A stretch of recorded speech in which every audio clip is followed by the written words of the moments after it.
no radio at all. Not even with the bombing plane that's coming over. All radio is dead. It's alive. It's alive.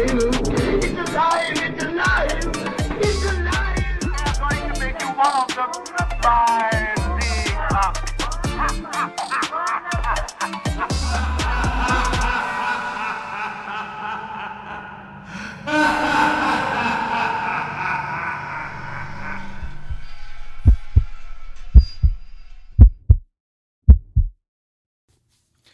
Welcome back to Horror of the Worlds. I'm Curtis Gerhardt. I'm Stephen Miller.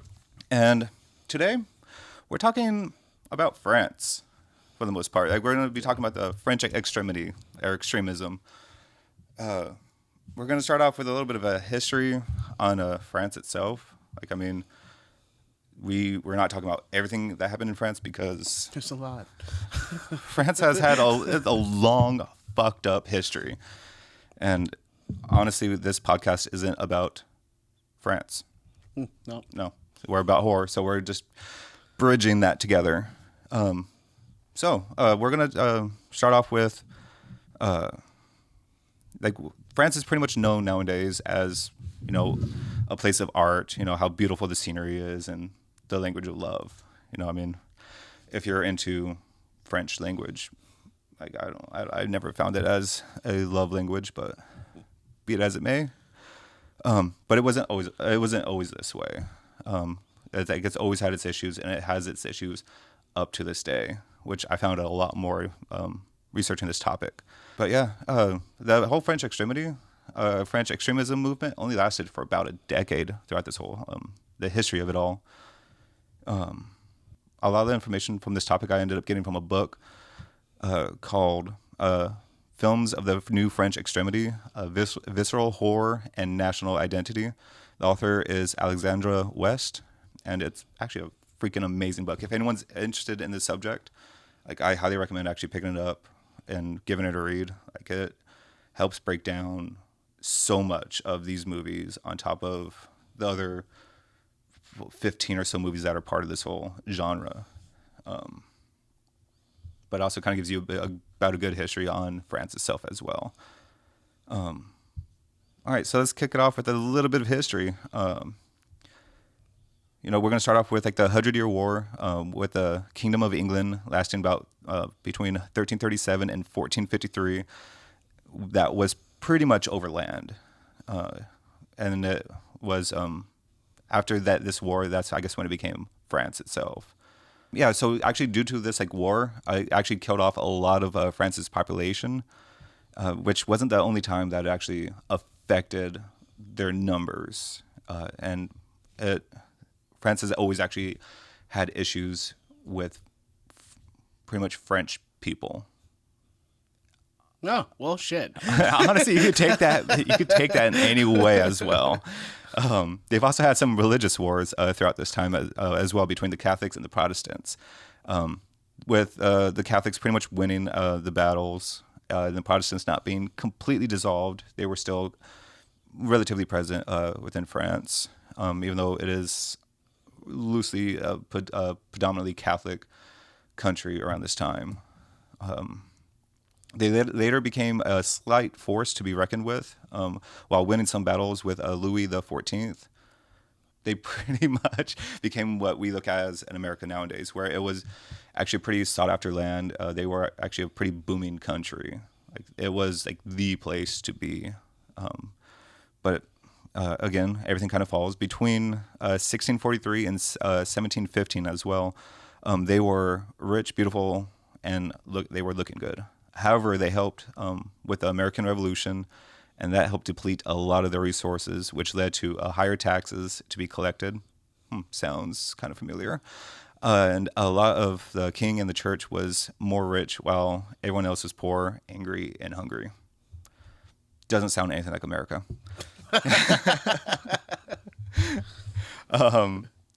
Years later, with Louis XVI, they finally got to the point where there was more equality with the Declaration of Rights of man and the citizen. There were more battles and more wars as well. It sounds like with the brutality that they were fucking raised on, they just made movies out of that shit. Like, we are fucking brutal. That is honestly the whole theme of all these movies, for the most part, is a lot of their history. That's why I'm bringing up this part of the history, because it not only like it repeated itself, like from these, like, was it 400 years ago, and damn near still repeating itself. I mean, not only in France, it's happening again in like every country. I mean, honestly, as much as I joke that it doesn't sound anything like America, like it's pretty much exactly what we're going through. All right. In the late 1800s, under Louis Napoleon, I want to say it's Louis Napoleon, had a war against Prussia, which led to a surrender and loss of land. After the Prussian siege, that helped create a lot more animosity amongst everyone, more so of what we think of France nowadays starts to take shape. So due to that war, like that was kind of a version of their rock bottom, and that's when everything kind of started creating more of a, like I said, a little bit more of what we think of as France nowadays. But a great thing around this time, though, is actually the birth of horror movies. Like we talked about before with Georges Méliès. Like this kind of all started around this time frame. Like the actual movies. Something that I felt that helped aid in France's lust for horror was in 1897, there was a theater that was previously a chapel named Le Théâtre du Grand Guignol, Theater of the Big Puppet.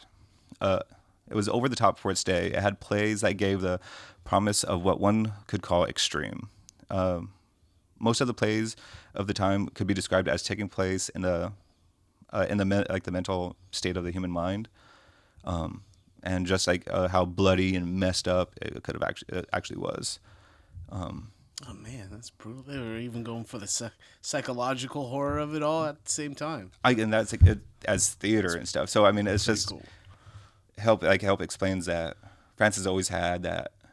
I don't really want to call it fear, but just like that anger and animosity around this time, on top of like they had to create like a coping mechanism with everything that was going on. And sometimes horror is our coping mechanism on things that we dealt with in our lives, or just to get away from life. Yeah. At times, you have to have something that's so drastic and different just to kind of escape.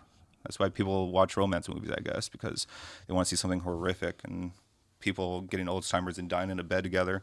Not talking about The Notebook. But yeah, the theater only lasted until 1968, with a lot of the damages coming from World War II around that time. Yeah, I brought up like the whole decline of the citizens and all that stuff before, because it still happened a lot during this time frame. They were even like suffering with that, and also kind of a bad case of like xenophobia as well, where if you weren't French, You were they didn't. shit. That's putting it lightly for the most part as well.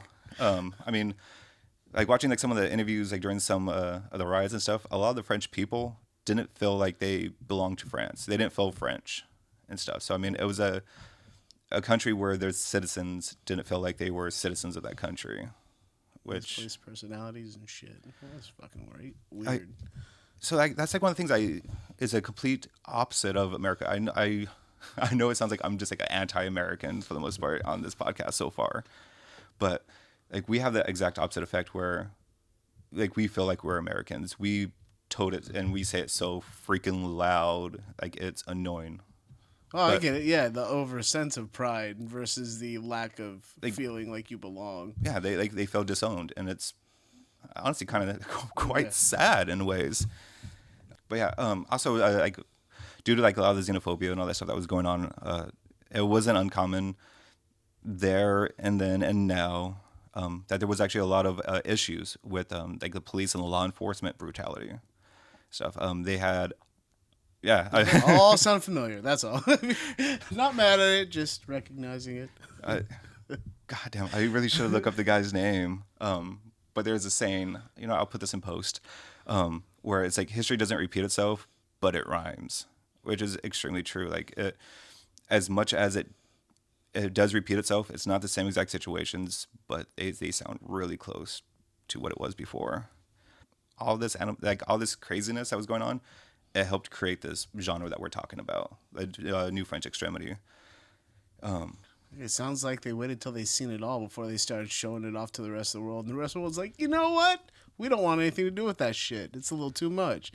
Which is fucking weird because it feels like in America we're like, blood, violence, that's bread and butter here. Like, actually, like, speaking of that though, that is one of the crazy things is there, like, during this movement and this subgenre, like, it is extremely violent. Like, it is, a lot of it is extremely brutal and hard to watch at times.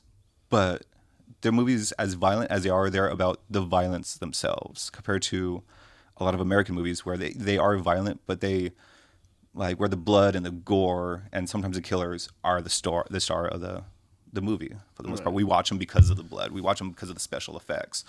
But these movies, like, the star is like the violent nature and how close to the heart and the home it actually reaches. Like, there's almost more plausibility with this stuff than anything else. Oh yeah, watching some of these movies, it felt like I was watching a snuff film. Like, that's almost putting it lightly. Like, there are times like where you kind of feel gross just kind of like watching it. Yeah. Like, but like, I'll give credit where credit's due. There was a gentleman that wrote an article that actually gave this genre its name, or he's coined for giving this the name. James Quant. He was a film critic. Like, he is a little bit, I shouldn't say looked down upon.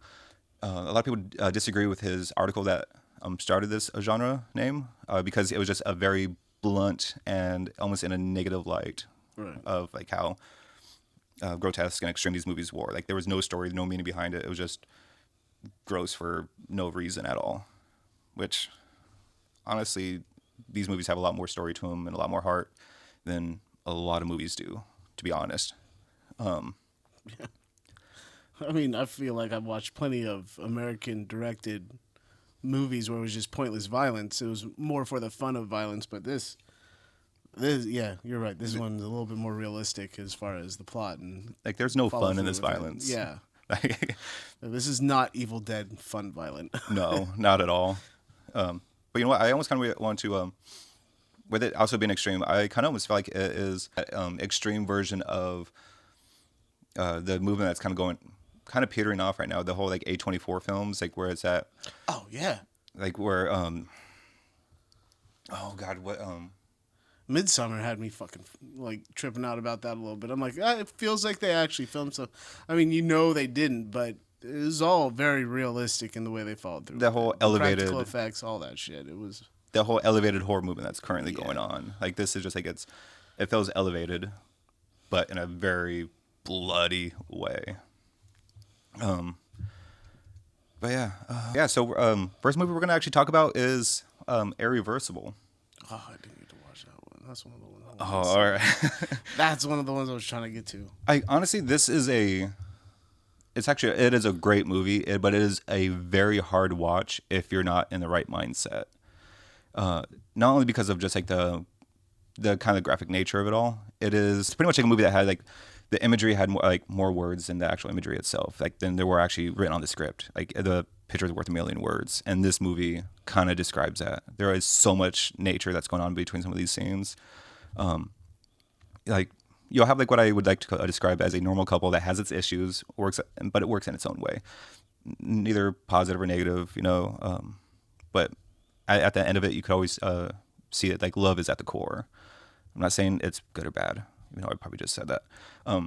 But they end up meeting up with a friend to go to a party where the boyfriend does what he does best, and that's party. With his girlfriend unable to party because she recently found out that she's pregnant as well. Like, I can't remember. I don't think she ended up telling him yet. But so it's like a little bit of a secret pregnancy.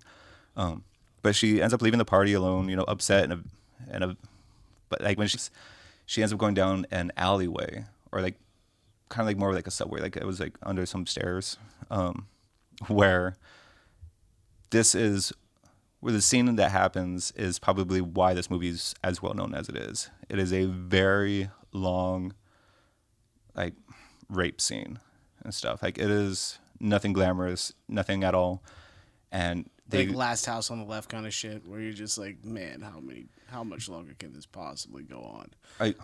This makes that movie or that rape scene look not that bad. Holy shit! I think it's just because like how they just pretty much, it looks like they just set up the camera and it's like, all right, you're sitting here, you're watching, you're just Go. like that's pretty much it. I think the whole scene lasted like almost like 10 minutes. Oh damn! And stuff. So you're just forced to watch it. There's just like, because it's like, fuck, man, why am I watching this movie? Right. And I even heard in some of the interviews that people were walking out during this time just because it was just so bad. But I'm not trying to like over glamorize. Like it's rape isn't good, all right. right. As I laugh because I'm uncomfortable about rape.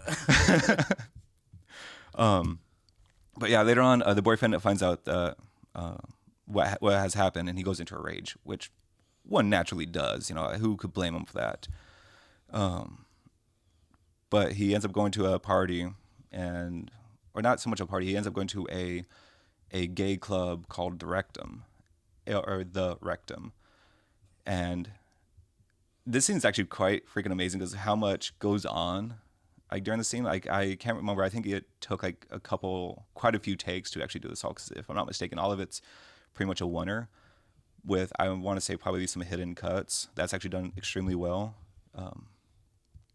But he ends up fucking someone up, like, and I think it ends up killing him. But it isn't the correct person, just because out of rage. I mean, you're kind of blind when it comes to that rage. Got the wrong guy. Yep. Fuck.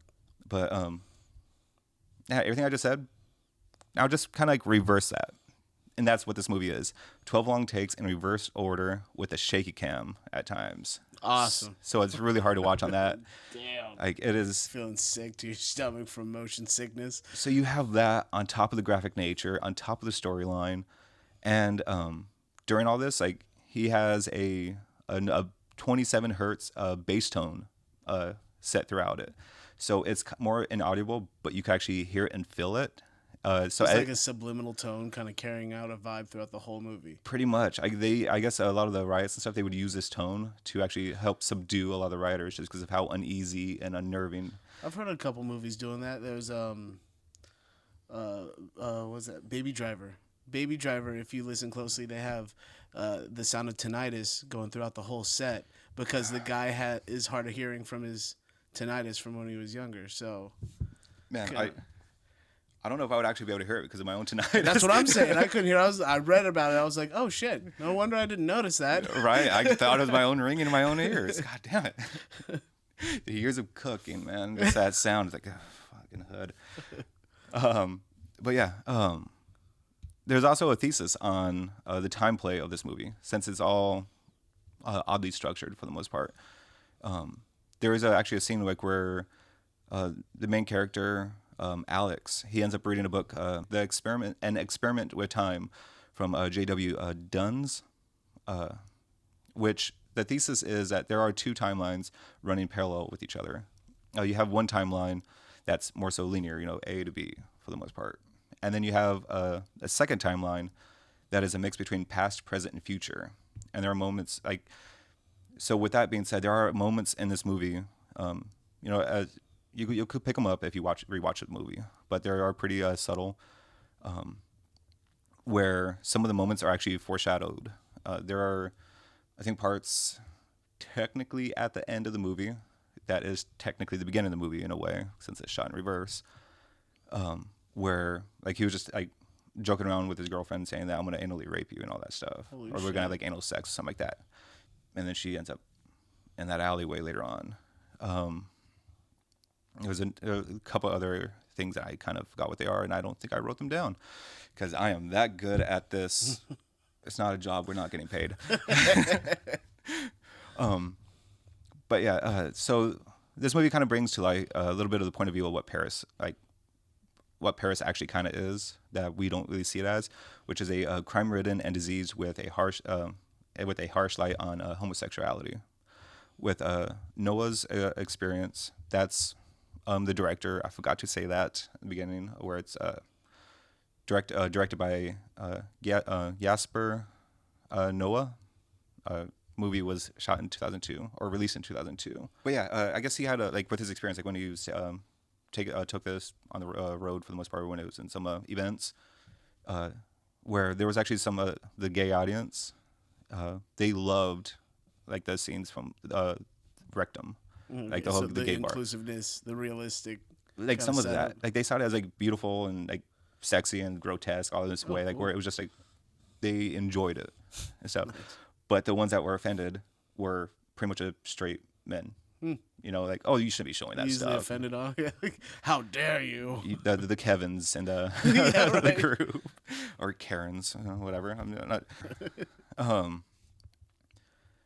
But yeah, I mean, the movie is really hard to actually watch. I mean, with the rape scene itself, you know, I mean, that's almost enough to be like turned off from this movie. Like we kind of talked about it a little bit before, like where, I almost want to equate this movie to the same way like some of the 70s movies where a lot of people that want to watch this movie, oh, that sounds bad. A lot of people that know about this movie is because of the rape scene. Okay. Which a lot of the like movies in the 70s, their whole like theme, not so much theme, but their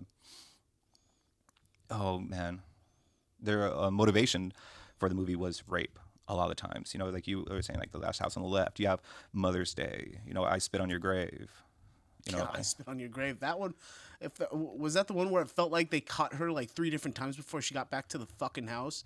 I thought that was the most obscene thing ever. I'm like, first of all, the first one was long enough, but then you're gonna do it 2 more times. honestly, like I think I've watched all of like the main I Spit on Your Graves. They all blend together. So Alright. there's only one that kind of sticks out for me, and I think that was like one of the most. I shouldn't say the most recent one, but it was in Russia and stuff. Like they are pretty.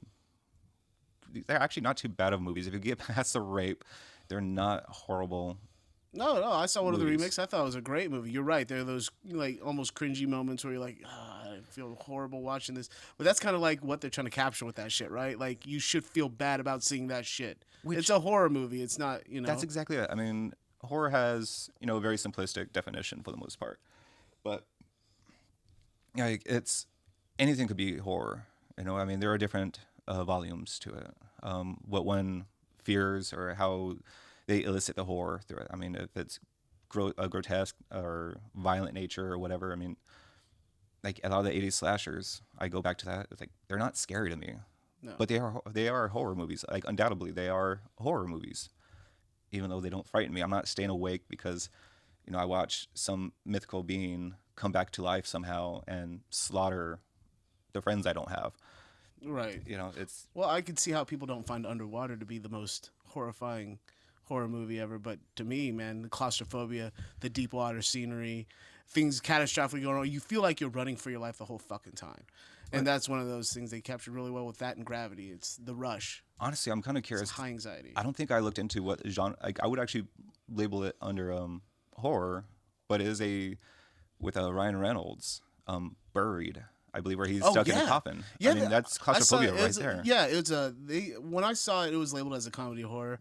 So when I watched it, I was like, this is way more comedy than it is horror. But with the amount of violence in the whole thing, I don't remember it the being mental comical. instability. Maybe I just have a sick ass sense of humor because his mental instability and talking to the animals and shit, it got comical at times. But We are talking about Buried, right? When he's in a coffin underground. oh wait, no, it wasn't that one. I think I'm thinking about another. I Ryan know Reynolds what movie flick you're talking about. That movie is freaking amazing, though. That is a comedy. All right. I got the wrong one. I don't think I've seen Barry then. Yeah, no, I think he's supposedly I don't, mind you, it's been years. I think I saw this when it first came out on Hulu or something like that. Whereas like he was over in Iraq, or he's buried in Iraq, and there's like bombs going off and all that stuff. So you see dirt coming in, but the only light he has is from his cell phone that's pretty much gonna die. No service, I haven't and seen like a that one lighter. yet. Yeah. Like it is predicates so much on claustrophobia. There was another one kind of like that with Joseph Gordon-Levitt, in it, where he was the rock climber, and he kind of got wedged between the 2 rocks and shit. And Yeah, James Franco. Oh, it was James Franco. All right. Like 127 hours. Yeah, there we go. James Franco. I only remember that movie because, oh man, I don't. All right, never mind. This is gonna go through a rant. Let's rein it back into like another nice, polite movie. All right, this one I wouldn't really classify it as a horror, but it is part of the whole movement. It is. We're going to be talking about 29 Palms. Came out in 2003. Director and writer Bruno Dumont. This, honestly, the plot is like the male lead, David, is an American photographer and is location scouting out near 29 Palms in California. So pretty much desert, if you don't know. With his girlfriend, Ketia.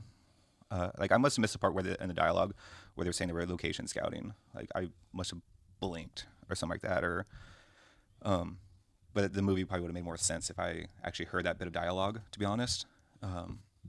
Like the only negative thing I could kind of say about this movie is it is long and it is kind of a hard watch just because of all of it. It is like the stereotypical French movie that we always kind of joke about where it's like that shot in black and white and you just see a woman at the kitchen table smoking a cigarette. Yeah, all right. Like it's not that, but it's just kind of like that. What's going on here? I mean, this is a somewhat of a messed up relationship. Like you don't really, like it's honestly there must have been part of the dialogue where this movie would have made so much more sense if I would have caught it, but I didn't. But like I say, like their relationship is kind of a little bit toxic, just because like you kind of get hints of like jealousy and stuff. Where there was a time where they're sitting at a diner, you know, and a woman walks by and David just looks up because someone's walking by. Normal, right? I mean, you just see someone moving, and his girlfriend Katia gets all pissy with him or upset with him, and like, oh, what, you want to be with her? Like, why don't you just leave me right here and go with her? Strong jealousy problems. I related with him so much at that moment. It was like I completely understand so much.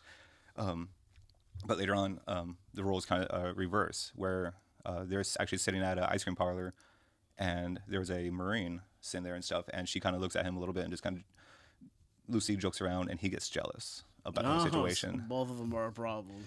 Yeah, that's why I kind of say it's a little bit toxic. You know, I mean, it's. But I mean, that's why I always say like it's bad, it's toxic, but I always like there's love at the core. Again, doesn't mean one should stay together or any of that stuff. I mean, they got in fights at this point where it's to the point where she's even rushed out of the hotel room because they're staying in a hotel during all this,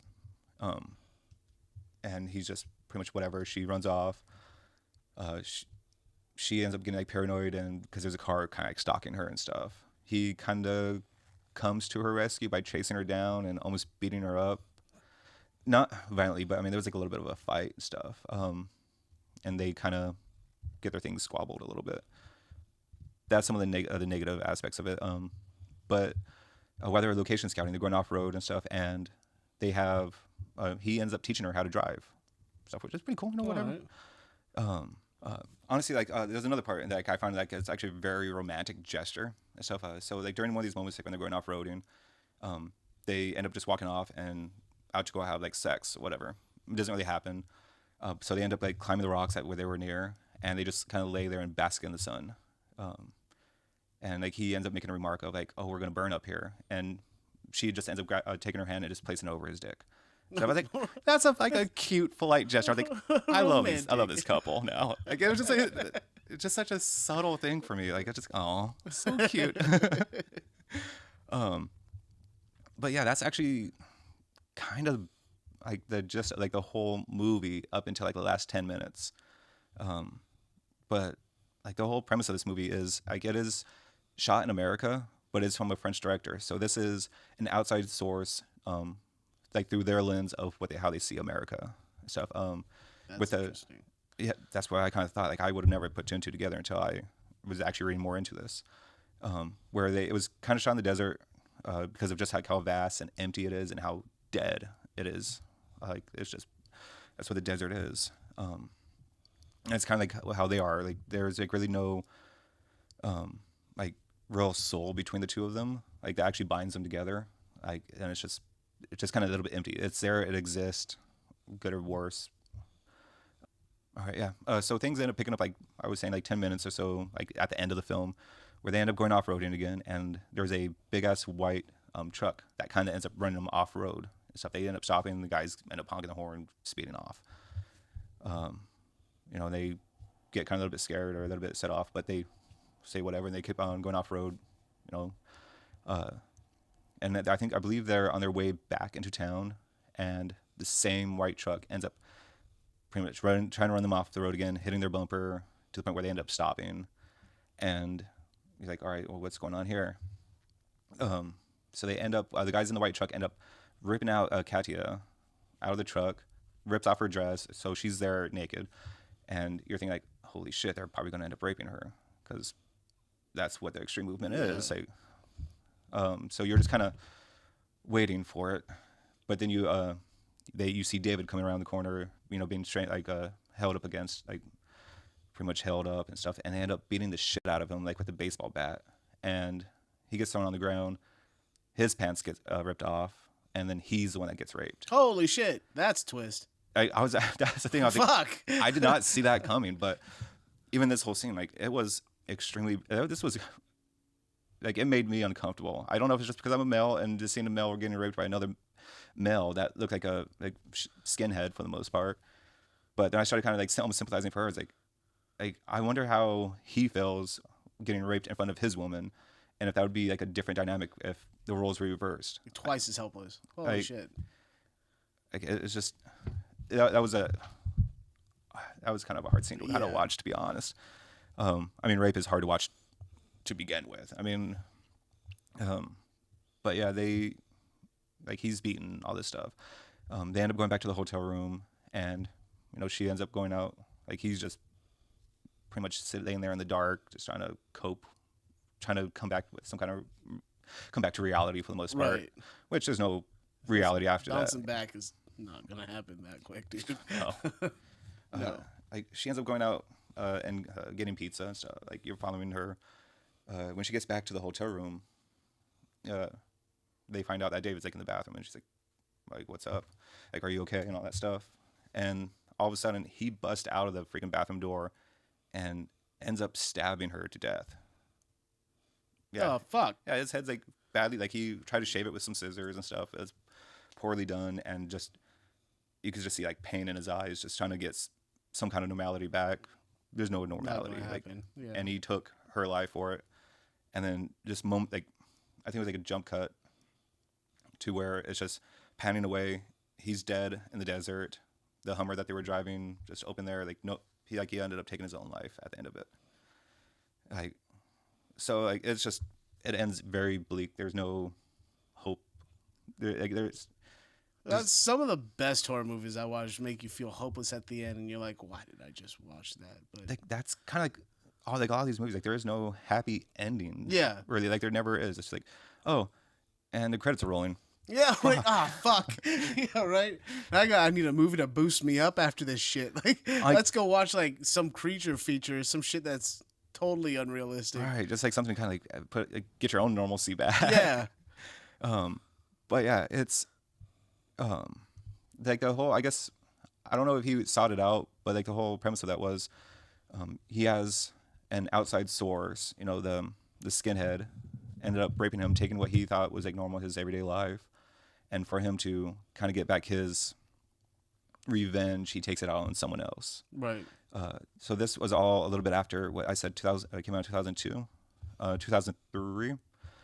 So this was a little bit of after like 9/11.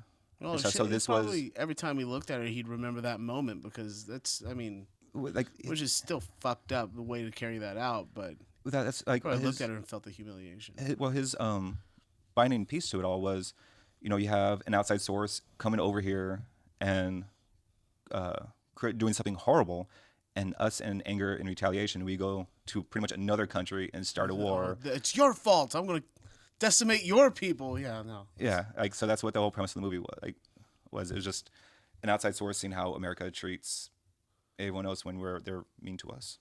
Nice. Brutal. Yeah. So let's start with something a little bit. Another reason why I brought that movie up, because it was Francis coming over to America, making an American movie through a French lens. So we're gonna jump over to High Tension, that came out in 2003, directed by Alexandra Aja, which the connective tissue here is that this is a love letter, or is seen as a love letter to American horror movies. It was kind of like 80s. I felt that when I watched that. Yeah, Because like a lot bit. of them, they are more of a mental and just kind of more abusive. As bloody and as gory as some of them are, this one was, like I said, a love letter. Yeah, like, it I had its feel like some of the core. scenes in there, I was shocked that there were a couple parts where you saw what you were expecting. The violence was on par with what you were expecting in this kind of movie, and sometimes they kind of let your imagination do the trick a little bit. Like there were Right. some things they didn't let you watch the follow through on. But I was shocked by the ending of the whole thing because I felt like I was involved deeply with this one storyline. And then they throw this curveball at you, like, "Oh shit! What the? Why Almost a little didn't bit I see that betrayed. coming? Right. I should have known better." That's like one of the things. Like I wish I didn't know about it before going into this movie. Oh, I didn't. So when I first watched it, I was like, "Motherfucker!" All right. I wish I had that moment because it's like I was watching. So I knew the twist that was going to happen. So I was watching like these little subtleties and all that stuff. I was like, oh, all right, so this makes sense. This makes sense. And like at the twist, I was like, all right, how is this going to work out at the end? Like, or when does the twist actually come? And when you say it's like, all right, that's that defining factor. Like it's all right. Let's get into the movie a little bit. So we have two women, Marie and Alex. They're headed to Alex's parents' house to study while there's a killer on the loose. That's actually pretty much the premise of the movie. Yeah. Not really deep. But you also have Marie is secretly in love with Alex, and it's causing a schism in her state of mind. Mm-hmm. Like a fracture. Honestly, this is one of the movies where I wish I had more people that I knew that were part of the LGBTQ plus group, because I'm really curious if this movie is pro or anti. Oh man, I guess that makes you think about how it was shot. I guess it could be either or. I mean, to have it be a subject matter, it's a little inclusive, but the way they carried it through, like that, making us look bad. I'm like, all right, but That's exactly it. I'm a biker, and you can't stop them from, like, you're always going to be portrayed in a negative light. I'm just excited to be a part of the show. Right, bringing up Irreversible and stuff, like where they're that gay community, they enjoyed that gay scene, even though there was them getting beaten up. They enjoyed it, so I'm kind of curious how they saw this movie. Right. I couldn't find anything about it, so I don't know, unfortunately. But yeah, there was like at the very beginning of the whole movie, like you end up kind of seeing the killer in a van, and he's getting head with a severed woman's head. Yeah. And stuff, Brutal. Yeah, getting no, head that from one head was fucking weird. and stuff. So you don't think anything of it, but as you know the twist, you could see it as as Marie wanting head from Right. Alex. And that's the thing. I felt like that's what made it so rewatchable, because now that you know how the ending falls through, you want to rewatch it with what you know and try to apply it in the other direction. Have it almost make sense, like Yes. that whole bridge. So the killer ends up going to the house and actually brutally killing pretty much everyone in the house. Everyone. I mean, to the point of like where the killer ends up throwing the dad's head in between the stairs. Oh, that was my favorite part. Like, yeah, shoving him between two little railings on the staircase, and then a great use of a heavy dresser, shoving it against his face and just smear. Pop. Yeah, it's like a zit just everywhere, man. That was a pretty good kill, Jason-esque. It was creative. Exactly, creative, and it was quite gruesome, like in a beautiful way. Yeah. So I mean, you have these kind of deaths. But you also have, I think it was a little bit later on, you have Marie going into hiding in Alex's parents' closet while Alex's mom is getting murdered by the killer right in front of her. So she's looking through the slots on the closet door and just watching this all happen. And, afterwards she comes out of the closet. So like this is almost that turning point of her actually coming out of the closet sexually, physically, and all this stuff. For a love of going after Alex again, instead of going out and protecting her love. So there's another way you could kind of see it as being a pro gay movie for the most part. Yeah. Like I don't know if me saying Pro gay might not be is positive or negative. Yeah. But I'm saying like pro because it's like, you have this woman that's going out and saving her love. Because at this moment you don't know that she's a killer. and stuff. So it's like, oh, she's protecting the woman that she loves. You know, I don't see there's anything wrong with that. No.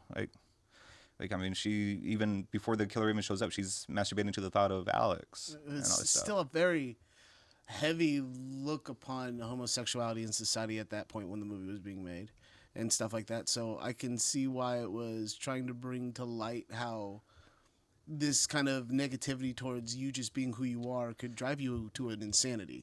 That's exactly one of the things about this movie is because a lot of this French extremism is just coming on the coattails of the art house movies that was going on in France. So they do have usually a deeper meaning behind a lot of their movies, and that was the biggest premise of this whole movie was the typical like the typical household family, like the straight family, you know, possibly holding down that kind of homosexuality and that gruesome nature of this, like trying to suppress the homosexuality. Right. That's what I was trying to get at. But yeah, that's actually the whole meaning a little bit behind it. If you get past how it's taken out, like how it's portrayed, you know, I mean, it's. I remember doing the interviews for this movie because I worked at Quick Test at the mall. I was one of those guys that came up to you and asked you if you wanted to do an interview and get paid for your opinion and shit. High Tension was one of those movies that we were interviewing. And even the commercials didn't give away too much naturally, but it felt like they painted it as a very violent movie and you didn't know what direction this was coming in. You didn't have much dialogue in any of the commercials from what I remember. So when I watched it and it was, you know, French and, you know, subtitles or dubbed, depending on how you watch your films. Yeah, I was kind of shocked, but the storyline was fucking great. I mean, that's it. Like, I mean, even if you don't look at it as it's a subliminal meaning, it's a great fucking movie to begin with. Like, it is, you know, it causes high tension. Yeah. But yeah, I was just talking about, like, it's like even like the ending scene. Like, I don't want to. I guess we did kind of like ruin the whole movie by saying there's a twist, but that doesn't really ruin the movie at all. Spoiler alert. Yeah, we're gonna have to put that underneath the description. we're gonna spoiler alert for begin this the whole movie. episode. It's gonna be spoilers. If you don't want to know any of the spoilers, don't watch this episode. Yeah. As with the complexity of all these movies, it's kind of hard not to talk about it because you've already watched it through, and now you have to build it in your head to make sense. So Right. painting it their way just to describe it and not give anything, it feels impossible to fucking do, really. I mean, Like it's like it's. I agree.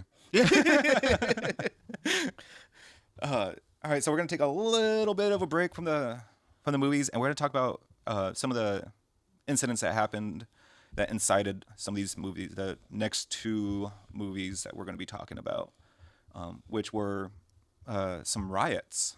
So there was some fun moments. free stuff. I'm pretty sure there was a lot of thefts going on. But yeah, the riots that went on that we're going to be talking about is here in 2005, where the riot broke out. About 8,000 vehicles were burned and about 2,760 individuals arrested, which is amazing that it ended on 60. You know, I mean, such an even number. Nice. But it was all because of the death of two teenagers that were electrocuted while trying to avoid the police when supposedly they broke into a building site in Clichy-sous-Bois. Hopefully I pronounced that correctly. But it ended up starting like a 3-week riot due to an upset of like teenage unemployment and police harassment that was building within the poor housing estates. It doesn't help that if I remember correctly with this riot with those kids, one of the stories I ended up hearing that there was a lady that was calling because she heard of a break-in, but also because they were, I cannot remember their exact ethnicity.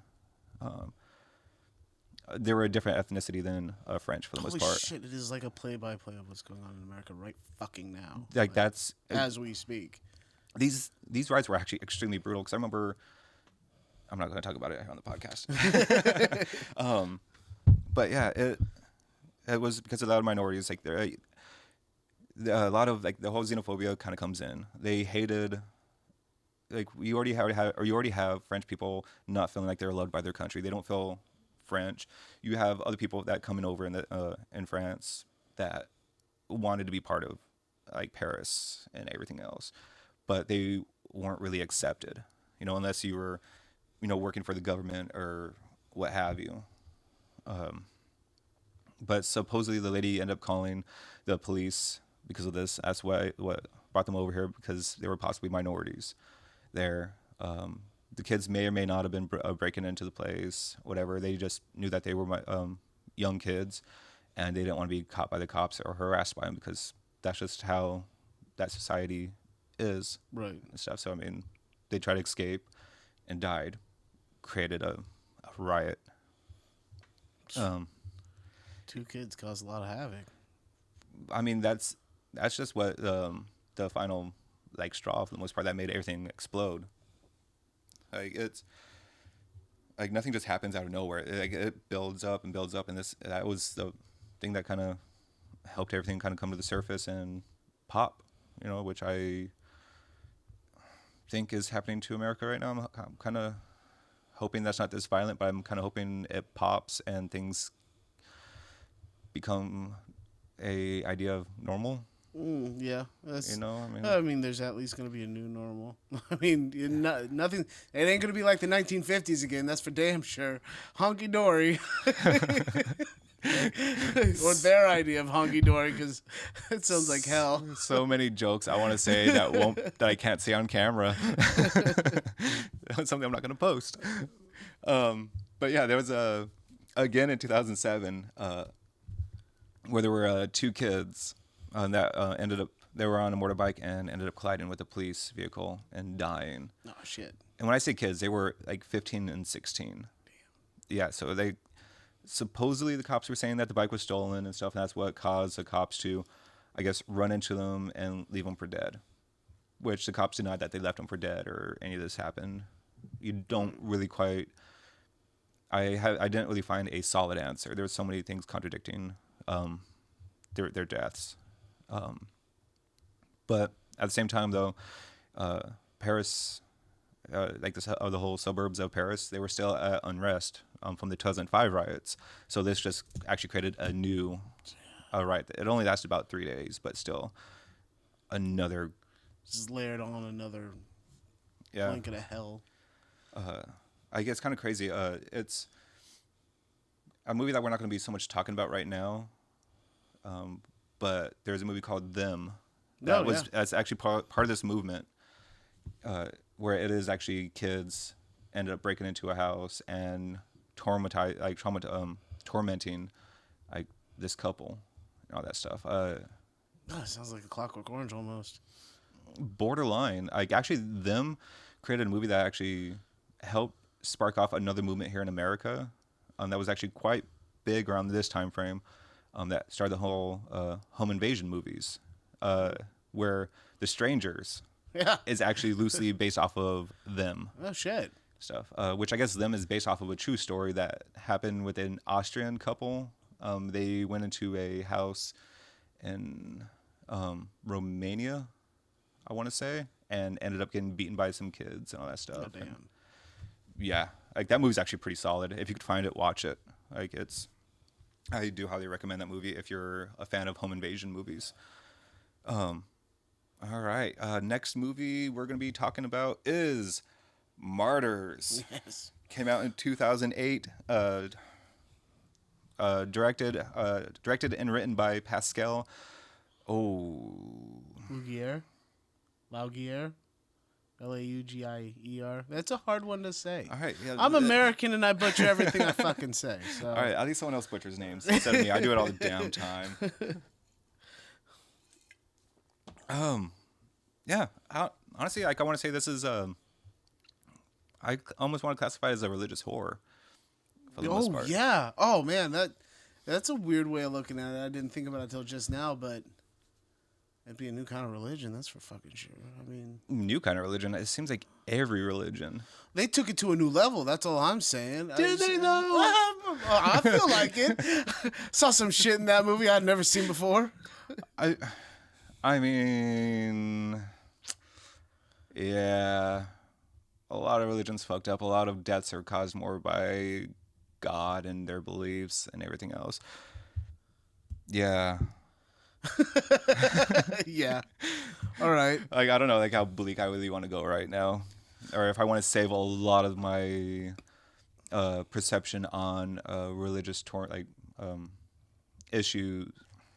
Yeah, religious issues, like when we actually talk about religious horror or some of those subgenres. But Well, I love this movie because it feels like you could talk about every fucking waking detail and you're going to still want to watch it all. And it's still going to incite the argument that seems to be talked about through anybody that's watched the movie. And it's what the hell with that ending? You know what I mean? There's the great debate and everybody's going to argue about it for all eternity because they don't know. don't know. Yeah. Yeah. Which, like, to me, that is like the solidification of it being a religious horror, is that moment. Because, all right, let me just give like a quick description of my description of the movie. Because I don't think I took any of these descriptions off of IMDb or anything. I did a little bit. Yeah, that's kind of where I got mine between there and Reddit. I had to do a little bit because it was hard to find anything on this. Well, I mean, like even in the book, I don't think I took this from the book. Yeah, but yeah, so like the movie kind of starts off like with a normal, well-adjusted family. You know, they end up covering up a sick and twisted events of torture and malnourishment as a front group of people trying to force a martyr, so they know what happens after life itself. Stuff. I know you kind of want to talk about this whole so much because I feel like the opening scene isn't just the happy family. It kind of gives you an idea of where I want to say it's the main character, almost the final girl of the storyline, but they try to give you an understanding of where this girl comes from, with a brutal torturing of her in her young childhood. And then it cuts to a happy-go-lucky family. And yeah, the happy-go-lucky family was so happy it was almost sickening to your fucking stomach, really.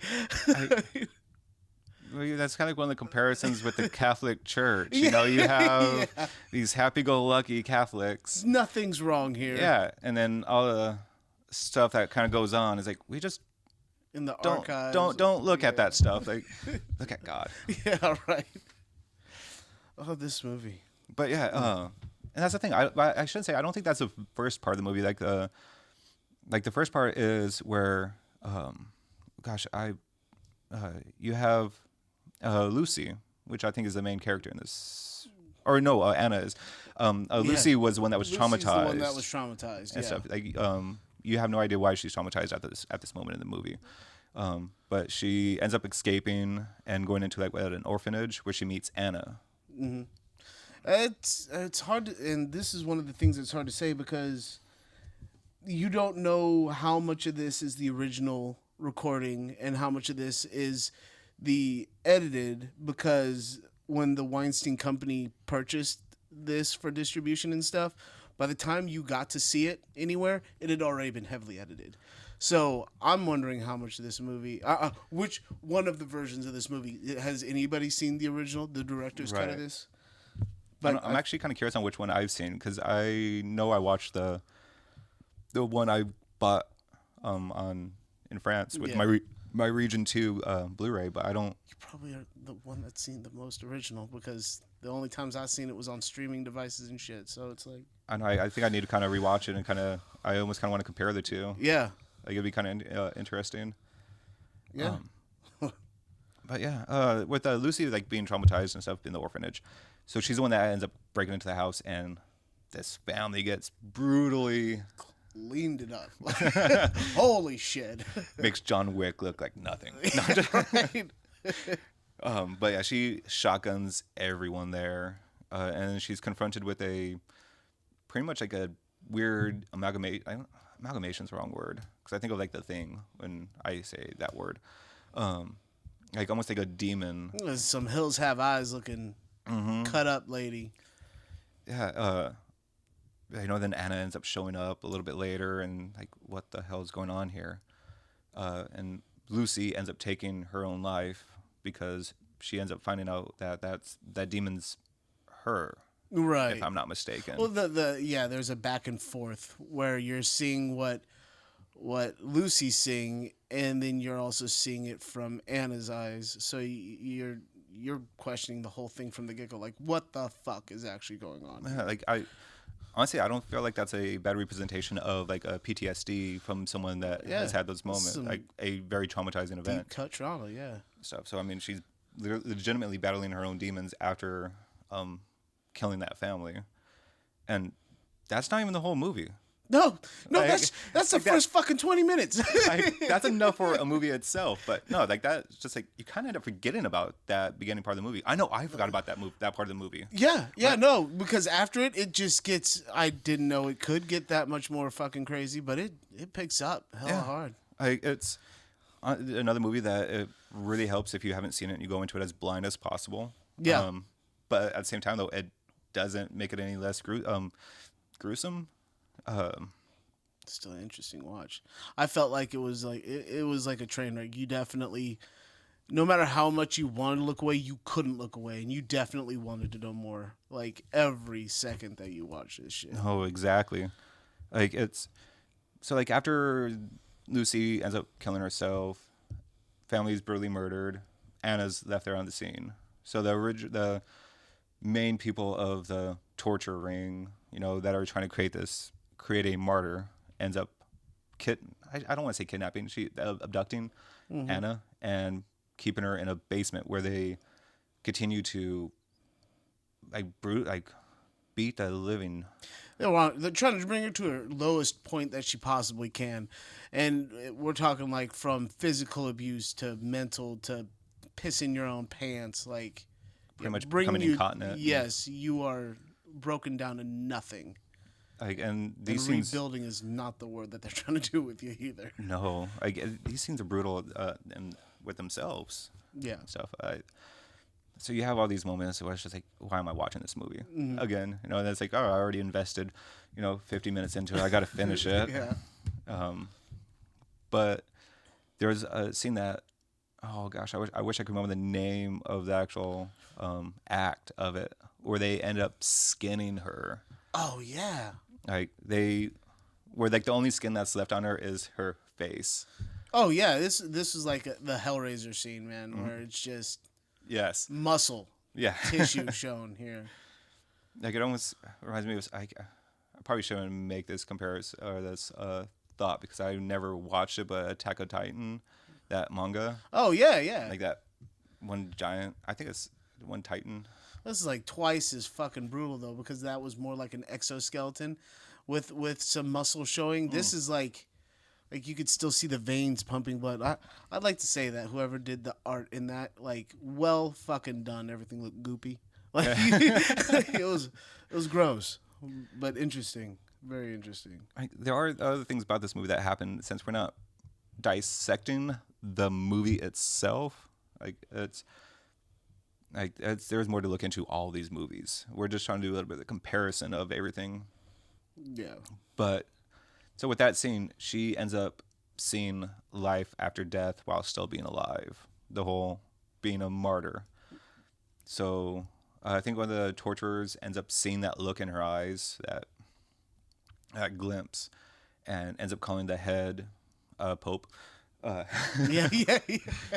The head lady in charge, and she witnesses it and calls upon a meeting. She ends up asking Anna, "What did you see?" Which she ends up whispering into her ear.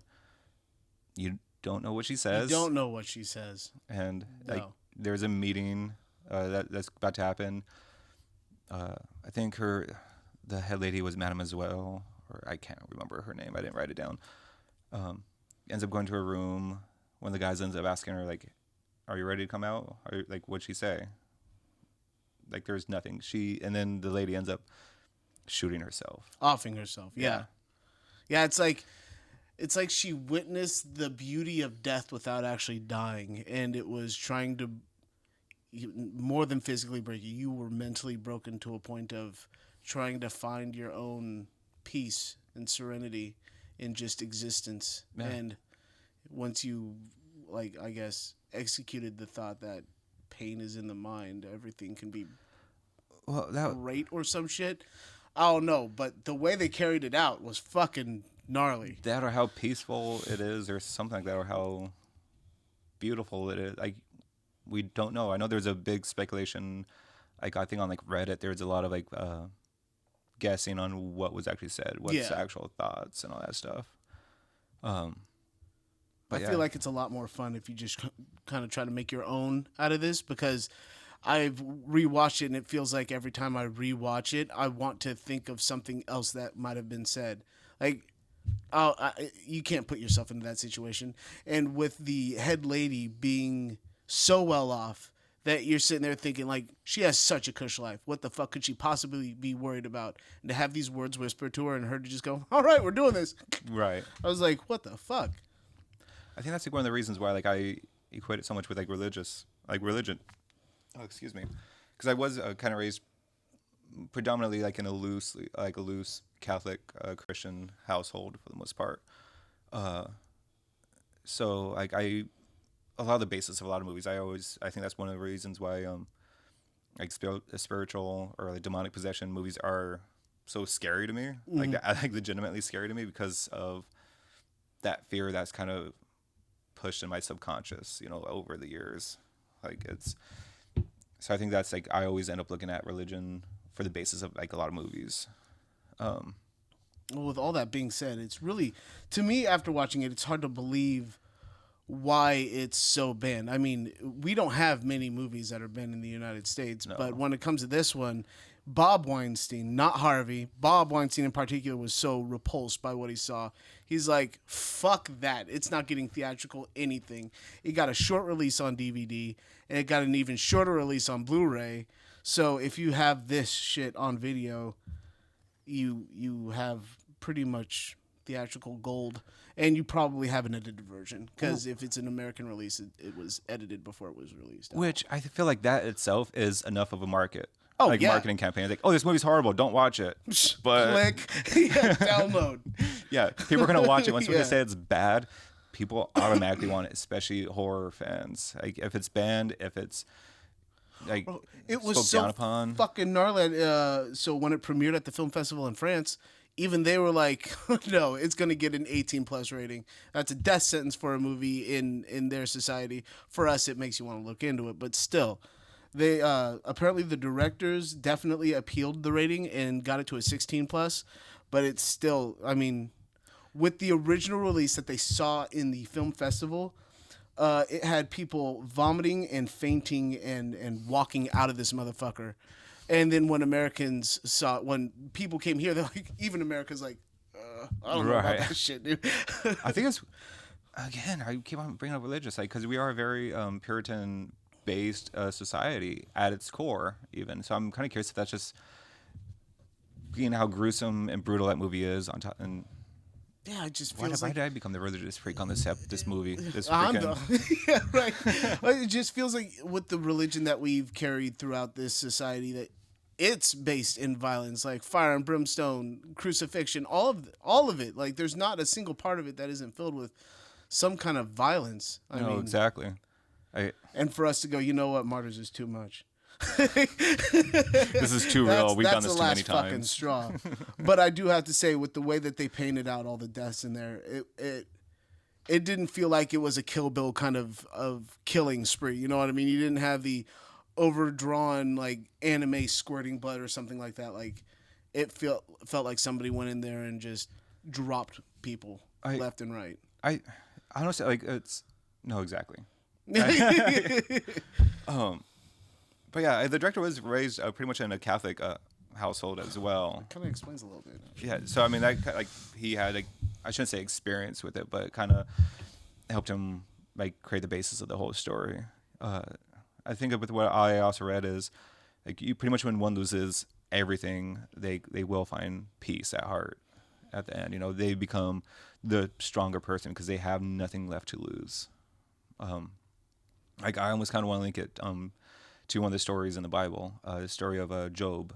All right. And stuff like where like this is why honestly I kind of enjoy the Bible a little bit, because if I'm not mistaken, Job was a individual that had a family, and the devil and God were making a bet and used Job as a pawn, that no matter what anyone does to him, like he will not take the Lord's name in vain. So he pretty much kills off his family, gives this guy boils, like pretty much does everything torturous to him, and he just never uses the Lord's name in vain. Bro, that's fucking Martyrs, bro. That's exactly it. That's it. I was one that it's when I kind of thought of that comparison, I'm like, that's what the story of Job and this movie Martyrs is pretty much is it. Like I don't think there is a better comparison. There probably is, but for me that is a great comparison between the two. Yeah. But the movie is a great watch. It can be kind of hard to watch. Especially all the scenes where she's being beaten were quite difficult. Oh man, I feel like if you've seen Hostel or something like that, this is almost on the same level. I mean, it's a little bit more realistic. I guess I've never seen somebody tortured to this level, you know what I mean? So what the human body can handle and stuff like that, it feels like that's what they're trying to test. No, that's the human body could handle a lot of stuff. As long as they're spirit, right? As long as they're pure. Yeah. Which that's why they were using women instead of boys, because men sinned and women were a little bit more innocent and a little bit more accepting. If I'm not mistaken, I think that was the whole. That's what they said in the movie. That's at least how they put it. Oh, yeah, honestly, it's kind of funny that you brought up Hostel and stuff. There was another movie in the whole French extremism movement called Martyrs, which is their love letter to Hostel. Right on. But you were also saying how Martyrs is more realistic. So Frontiers is kind of almost a more realistic, xenophobic. I guess Hostel was what Germany's anti-American type movie. Yeah. Frontiers was kind of based a little bit after the riots or during the riots, and them being anti. Oh gosh, I really wish I could remember these ethnicities. It's just weird. It's just I don't. The way they go about banning a film, like Martyrs. If you've seen something like Pink Flamingos, I mean, I feel like at certain points, A Clockwork Orange, Hostel, and Human Centipede. All right, Human Centipede is super fucked up. For some reason, the most banned Human Centipede is the second one, not the first one. The second one's way more fucked up than the first one. Well, I feel like when you watch the first one, I mean, the first one's not bad. You kind of know where the fuck it's going, don't you? Yeah, but it's not that bad. It's not a bad movie. I don't think Martyrs was a bad movie. No. So to sit there and not even have an original cut for Martyrs, but people are like, well, I got the Blu-ray copy of Human Centipede 1 and 2, the box set. Like mind you, when we're saying bad, we're not saying bad isn't bad. We're saying it's. I find it hard to find a bad horror movie. I like almost all horror movies for the most part, except for some of the long drawn out ones. So Rosemary's Baby is not my cup of tea, but no, exactly. I see why people enjoy it. No, it's yeah. One person's good isn't everyone's version of good. But yeah, that's oh shit. How they went about banning it it escapes me, because especially if you know anything about the Weinstein cases going on right now, it's not just one, it's all of them under this profile of bullshit. And for him to go, Martyrs was too much, like Martyrs is too much. Is it giving away secrets? What the fuck is going on here, man? Why? I wouldn't be surprised if it was. Why is this one banned and so many others aren't? It's banned in a lot of places. What I saw it being banned was several countries, but the United States being the first one where it was like, no. And France going, even we are like, no. We're on edge. And yeah, with the things that we've made as far as movies go too. So I think that's one of the things, because it's more realistic or more plausible than anything else. Like where a lot of American horror movies are more fake, more make believe in ways. Like where they're not that connective tissue isn't like oh gosh, how do I want to? There is a very it's not. Wow, I cannot think of a damn word. It's not grounded in reality, like yes. a creature feature. Creature features have nothing to do with reality for the most part. You know, there's nothing but interpretation. Movies. But I can see just as much reality in a creature feature as I do a Human Centipede. Which I don't think there's many of monster features or creature features that have been banned. There's really none. I don't think I've seen a single fucking one. Yeah, I can see why they did it to. So in the UK, it is definitely banned. A Clockwork Orange, but I mean, That's a plausible there's act, though. nothing unrealistic about it. You have brainwashing, you have breaking and entering, violence, rape. I mean, like CIA. all of it. Yeah, yeah, right. Yeah. My FBI agent is watching me now.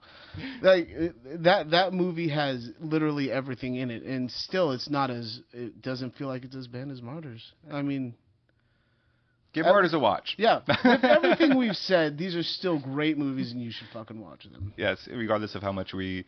Because they told you no. No.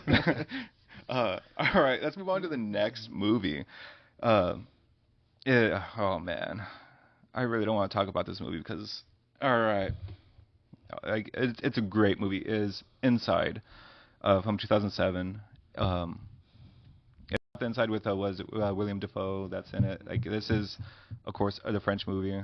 I'll show a picture of the cover. The director and writers are Alexandra Bastillo and Julian Murray. The plot is actually relatively simple. It's a woman that is trying to save her own unborn baby from a crazed woman that's trying to take her baby. You know, simple. Seems all right. You know, I mean, that's realistic. I mean, it is a trip of a movie to begin with.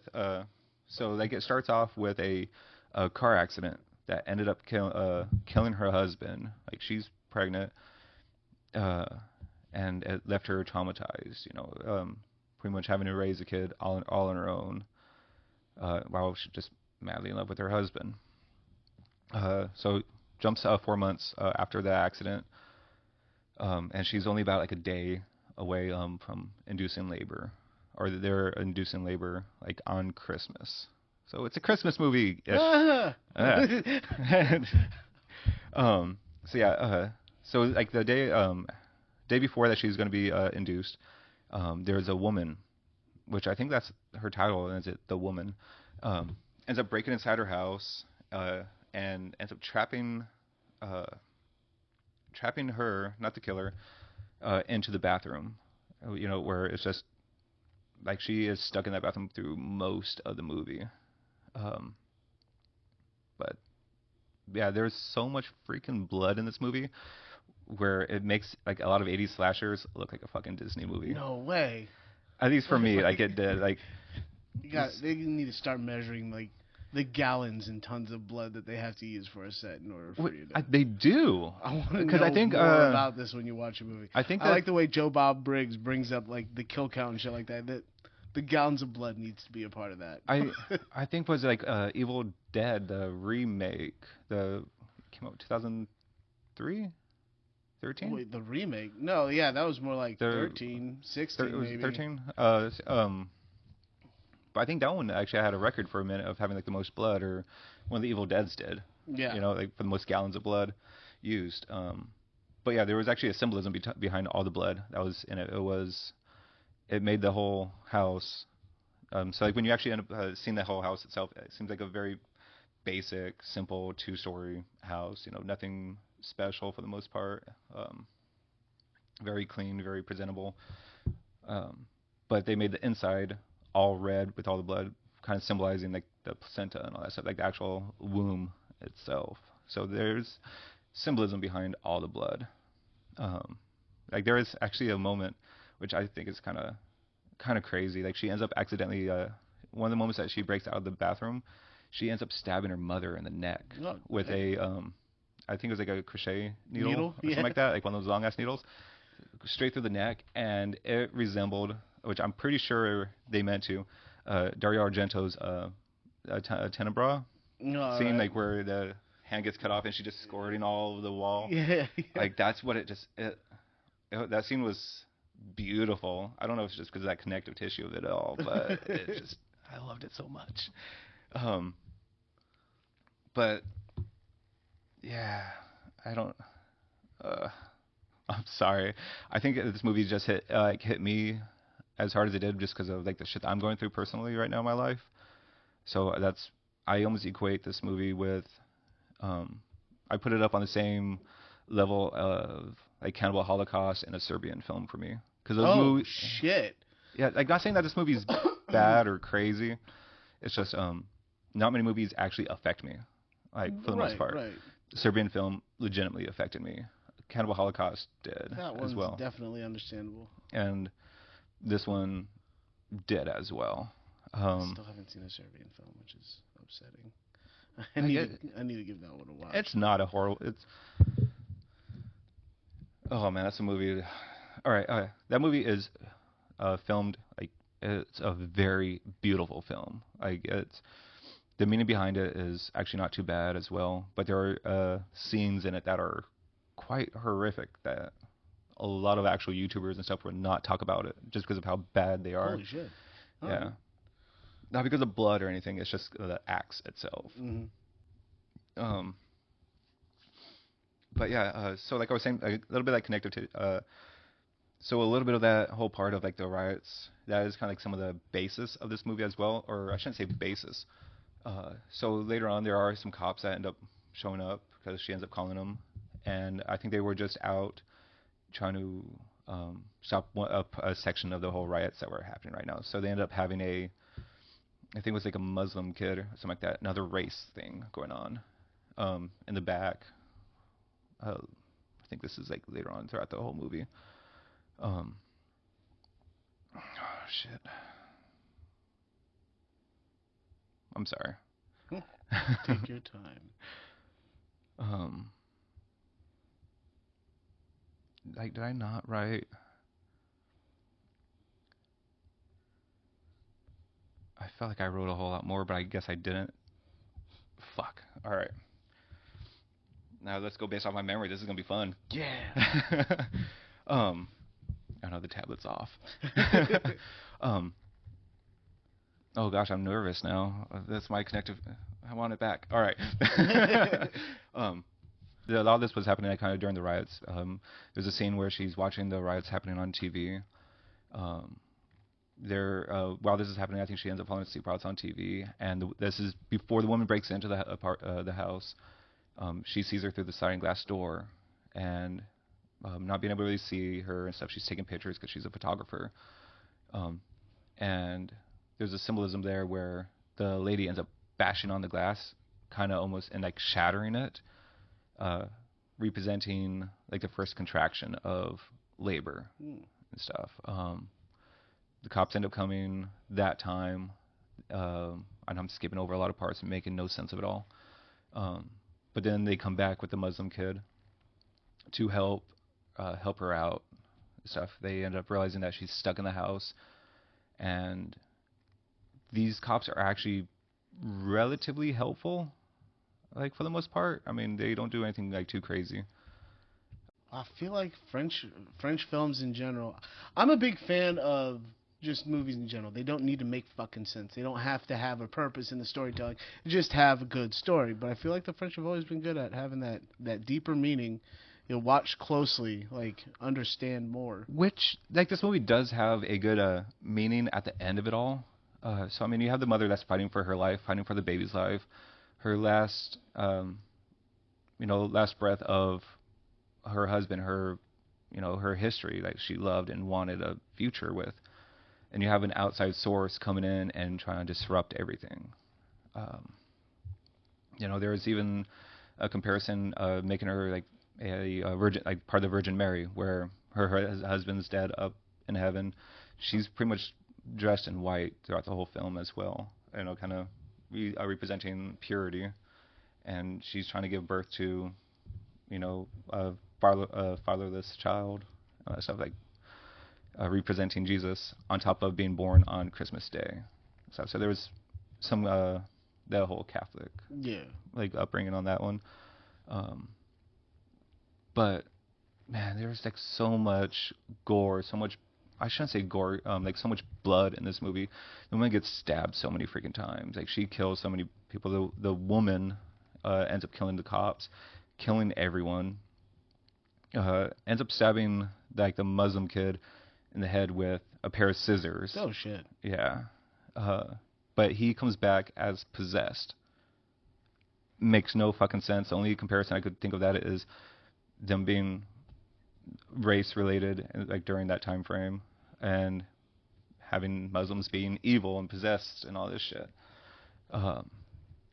But the end of the movie is very bleak, where she does end up starting to give birth and stuff. So she's stuck there on the stairs, and she realizes there's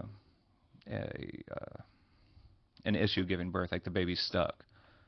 And now the woman that she was fighting against, like, pretty much almost gives her permission to cut into her belly. So she grabs the scissors and starts cutting, giving this woman a C-section right there on the stairs, and you just see blood gushing out and stuff. So it's just like that mom wanted the baby to live, like through death gives new life. Right. But with the woman, I'm sorry, I'm jumping back and forth so much. With the woman, she's been burned, she's been beaten herself, like she's bloody as all fuck, she's disfigured. So how I was kind of seeing it as a woman takes this newborn baby, the newborn being new society, the new future for the most part, being raised by a crazed person that's just demented, disfigured and stuff. And that's how society is. Like the future and the parents are now raising the innocent, the pure, and is going to end up warping them. Yeah, instead of breaking the cycle, you just create another monster like you. That's or kind of worse. That's kind of how I see it. Because the mom originally, like, she has a well-paying job. Has a bright future. Like, she's a good person, but that doesn't prevail. Almost evil prevails at the end. Oh shit. Yeah. That's something I'm gonna have to watch then. That's one of those. I honestly, I really do want you to watch it, because I'm kind of curious if it's something that will affect. I don't know if that movie is so effective because of me, or if it's actually that good. Right. It's a good movie. It's a good movie. Yeah. But you hold it close, and you're wondering if you're holding it closer because of your situation. Oh, mom's never gonna be able to see her child. Yeah. It's. Yeah. Yeah. Brutal. I know I didn't I know I didn't really sell that movie that well. I know it's jumped everywhere, but. Oh, there's a lot of them that are fucking. Yeah. It seems like when you describe some of these, it's hard to sell them just off of their description or anything like that. But I mean. Yeah, I could have nothing else. The extremism of all of it. Like, I could have easily read the description off the back of the title, the back of the cover, or any of the description on Wikipedia or IMDb. But no, I want to make all this stuff a little bit more personal, not just something I've just read off the internet, stuff where anyone else could do. Yeah. I want to try to make it a little bit my own, and apparently I cannot do that for Inside. Yeah, right. Oh, that's fine. That's understandable. Can't all be winners, right? No, especially me. I'm not a winner.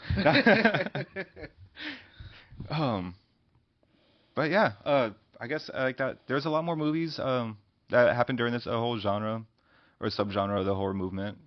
There's a lot that goes on in France as well. I mean, to this day, it seems like after the 21st century, they've had a riot almost every fucking year. Yeah.